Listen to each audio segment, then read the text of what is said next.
है जानते हैं आप, वक्त का सुपर पावर जिसके पास पेट्रोल मिसाइल की कोई कमी नहीं, जो पूरी दुनिया में दादागिरी करने में मशहूर है। अमेरिका से लेकर यूरोप और न जाने कितने ममालिक एक साथ खड़े हैं। क्या कभी आप ये नहीं सोचते, हमारी आंखें तो बहती हैं, दर्द तो होता है, तकलीफ तो होती है, लेकिन प्राउड फील भी होता है कि इतने सारे कुत्ते अगर भौंक रहे हैं तो एक छोटे से इलाके के लिए महीने भर 40 दिन से जंग करके तबाह कर डाला, बम बारूद से पूरे शहर को राख कर डाला। लेकिन मेरे अजीजों, मेरी इस गुफ्तगू को याद रखना, चंद दिन आएंगे फिर देखना आप उन्हीं गज्जा के बच्चों के हाथों में परचम इस्लाम लहराता हुआ देखेगा, और उन जालिमों के आंखों से आंखें मिलाकर बात करने वाले जवानों को पूरी दुनिया आलोचना कर रही है, तनकीद कर रही है, ये बच्चों के कातिल हैं। एक नुक्ते की बात अर्ज कर रहा हूं, हॉस्पिटल पर बम गिरा देते हैं। आपको पता है फिलिस्तीन में अभी तकरीबन 8000 बच्चे मारे गए, जिनकी उम्र 6 महीने, साल भर, 2 साल, 4 साल, 5 साल। बच्चों को कोई भी निजाम से ताल्लुक रखने वाला हो, रहम की नजर से देखता, किसी भी धर्म वाला हो, लेकिन ये जालिम क्यों बच्चों को मार रहे हैं पता है? वजह सिर्फ ये है, वो खौफ सता रहा है जो इकबाल ने 100 साल पहले कहा था, सुना है कुदसियों से मैंने कि वो शेर फिर होशियार होगा। इकबाल ने कहा था, सुना है कुदसियों से मैंने कि वो शेर फिर होशियार होगा। कौन सा शेर?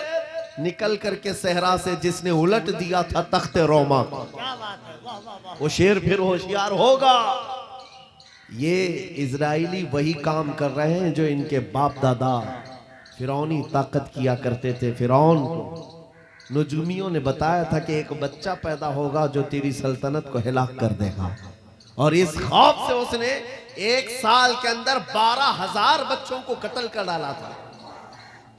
नजूमियों ने बताया था फिरौन के ख्वाब की ताबीर में 12,000 बच्चों को कत्ल कर डाला, लेकिन जो बच्चा इसकी सल्तनत को हिलाक करने वाला था वो मूसा अलैहिस्सलाम थे। पैदा भी हुए हैं और फिरौन के घर में ही अल्लाह ने उनको पाला।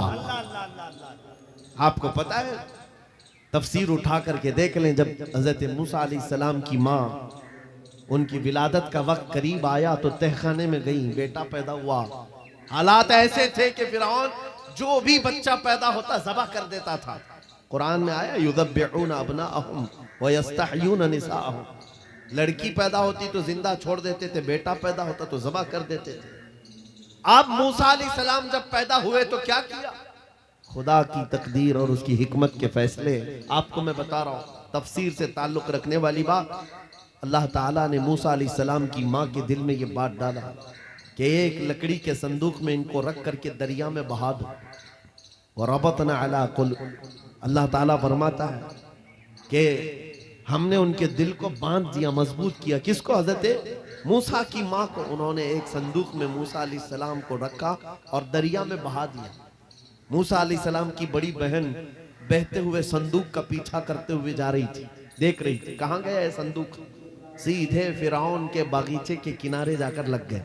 फिरौन की औलाद नहीं थी, फिरौन की बीवी वो बागीचे में टहलने आई थी, देखा एक संदूक आकर लगा है, गुलाब जैसा हसीन बच्चा है, उठा लिया, प्यार किया और लेकर के आई। फिरौन से कहने लगी कि हम इसको अपना बेटा क्यों ना बना ले। पहले फिरौन तो डरा कि कहीं वो मेरी सल्तनत को हिलाक करने वाला बच्चा ये तो नहीं है। बीवी ने कहा, कैसी बात करते हो, ये तो दरिया से बहकर के आया है, तुम्हें पता नहीं मौला कहां से बहाकर तुम्हारी हिलाकत को लाए। तुम्हारी हिलाकत कहां से आएगी तुम्हें अंदाजा भी नहीं है। सुनो मेरी बात को। फिरौन ने बीवी की बात मान ली। मूसा अलैहिस्सलाम की परवरिश फिरौन के घर में हो रही है, फिरौन के घर में, और वो भी किस शान से। मूसा अलैहिस्सलाम पैदाइशी बच्चे हैं, दूध पिलाने की बात आई तो किसी दाया का दूध आप पकड़ते नहीं। मूसा अलैहिस्सलाम की बहन भी वहां खड़ी सब देख रही थी। फिरौन की बीवी से कहा, मैं एक दाया को जानती हूं जिसका दूध हर बच्चा पकड़ लेता है, कहा बुला लाओ, हम शाही खजाने से उसे इनाम भी देंगे। वो गई और अपनी माँ को ले आई, अपनी माँ को ले आई। मूसा अलैहिस्सलाम अपनी माँ के गोद में गए, जैसे ही सीने से लगाया दूध पीने लग गए।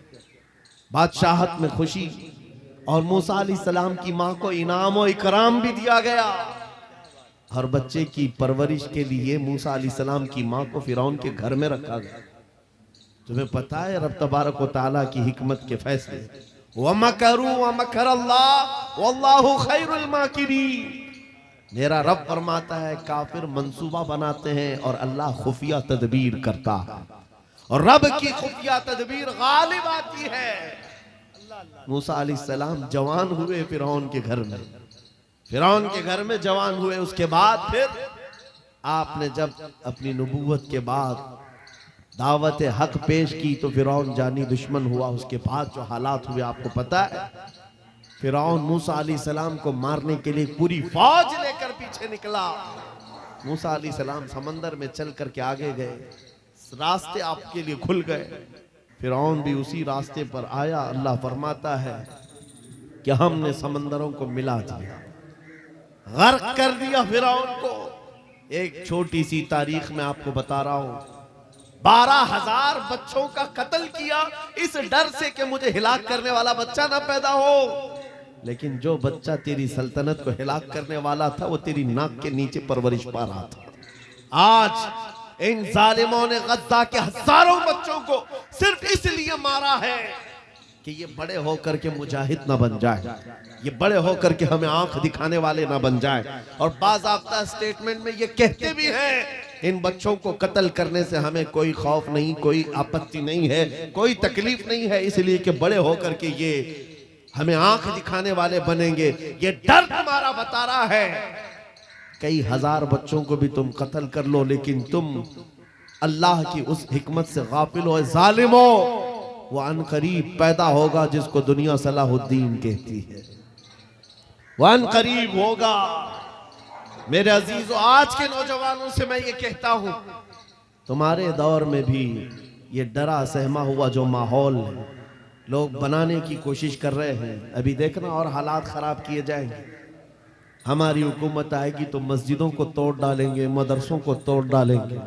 इन जालिमों को लगता है तुम्हारे सारे बिल्डोजर में ही ताकत है, सिर्फ ताकत इसी का नाम है।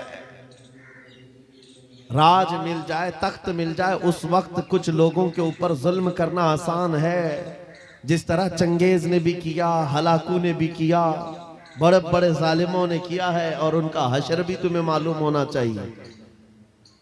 इंशाअल्लाह वो वक्त आएगा जब खसो खाशाक की तरह तुम बहा दिए जाओगे, अखबारों में तुम्हारा नाम तक ना होगा। और अगर कुछ बाकी रहेगा तो क्या रहेगा? न घबराओ मुसलमानों, अभी खुदा की शान बाकी है, अभी इस्लाम जिंदा है, कुरान बाकी है। ये जालिम काफिर क्या समझते हैं जो रोज हमसे उलझते हैं? अरे अभी करबला का आखिरी मैदान बाकी है। नारे तकबीर, नारे रिसालत, मुहाफिज़े नामूसे रिसालत, मसलके आला हजरत। नौजवानों, इस यकीन और के साथ और ईमान के साथ अपनी जिंदगी को आगे बढ़ाओ। खुदारा मैं तुमसे कहता हूं, अगले दिनों के बाद जब तुम्हारे इम्तिहान का वक्त आएगा, हर उस्ताद अपने बच्चे को इम्तिहान की तैयारी करा रहा होता है।